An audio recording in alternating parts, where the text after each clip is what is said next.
Sorotan lainnya di Kompas Siang, saudara, tim SAR hingga kini terus mencari 17 awak KM perairan Kabupaten Banggai Laut, Sulawesi Tengah. Meski begitu, saudara, pencarian masih terkendala cuaca buruk dan ombak tinggi. Pencarian belasan awak kapal tenggelam hari ini dilanjutkan dengan menggunakan KM SAR Bisma. Pencarian fokus di sekitar lokasi ditemukannya korban selamat pada 4 Juni lalu. Selain di perairan Banggai, Kepulauan, pencarian juga diperluas ke wilayah pesisir pantai dengan bantuan TNI Polri. Memang kita masih terkendala sedikit satu masalah cuaca, ketinggian gelombang itu masih di atas 1, bahkan kadang kedua. Kemudian di siang hari sempat terjadi hujan. Hari ini pun juga kalau dari segi cuaca masih relatif sama dengan yang kemarin. Kita lihat sendiri di wilayah Sulawesi Tengah saat ini sepertinya agak sedikit mendung. Mudah-mudahan di lapangan tidak terjadi apa-apa ya, tidak, cuaca mendukung kita di dalam proses pencarian. Untuk informasi lebih lengkapnya kita bergabung dengan jurnalis Kompas TV, ada Aldrim Talara di Palu, Sulawesi Tengah. Selamat siang Aldrim, hingga kini apakah sudah ada awak kapal tenggelam yang ditemukan oleh tim SAR? Baik Ibrahim dan saudara, dapat saya laporkan bahwa saat ini KM SAR Bisma masih melakukan pencarian di sekitar wilayah Kepulauan Banggai Laut dan Kabupaten Banggai Kepulauan. Wilayah ini kemudian diperluas ke pesisir-pesisir pantai yang berada di wilayah tersebut. Kemudian informasi yang terbaru yang kami dapati bahwa saat ini ada pesawat pengintai milik TNI Angkatan Udara dari Makassar diterbangkan langsung ke lokasi pencarian untuk membantu tim SAR untuk melakukan pencarian untuk hari ketiga.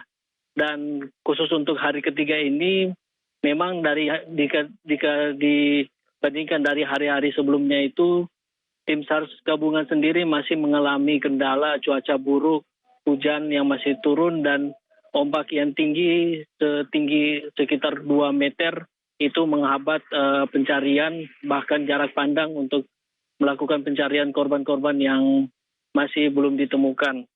Dan Ibrahim dan saudara, saya juga menginformasikan Kepala Kantor SAR Palu, Basrano, juga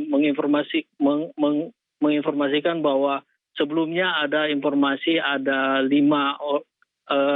orang yang ditemukan meninggal, bahwa itu adalah keterangan dari Yakub, korban yang selamat pada 4 Juni kemarin, itu bahwa itu adalah rekannya yang sebelumnya 18 orang itu ditemukan belum ditemukan dan mereka keluar dari pesawat untuk berenang menyelamatkan diri.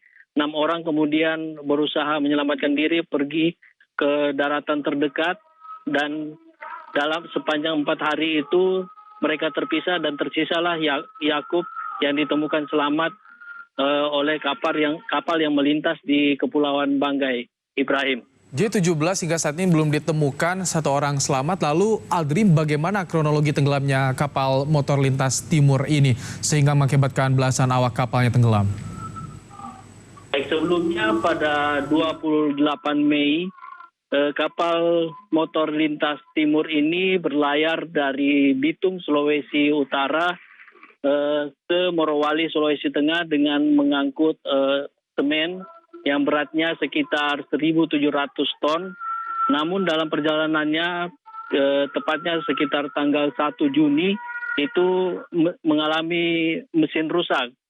Ditambah lagi cuaca buruk, ombak menghantam kapal itu sehingga tenggelam, dan 18 penumpang itu dikabarkan menyelamatkan diri dan hanya Yakub sendiri yang ditemukan pada 4 Juni. Informasi ini pun baru didapati pada 4 Juni itu saat Yakub ditemukan selamat, dan tim SAR sendiri baru mulai melakukan pencarian pada sisa korban itu pada 4 Juni itu hingga hari ketiga hari ini. Ibrahim. Baik, pencarian hingga saat ini terus diperluas untuk mencari awak kapal KM Lintas Timur. Terima kasih untuk laporan Anda, Aldrim Talara dari Palu, Sulawesi Tengah.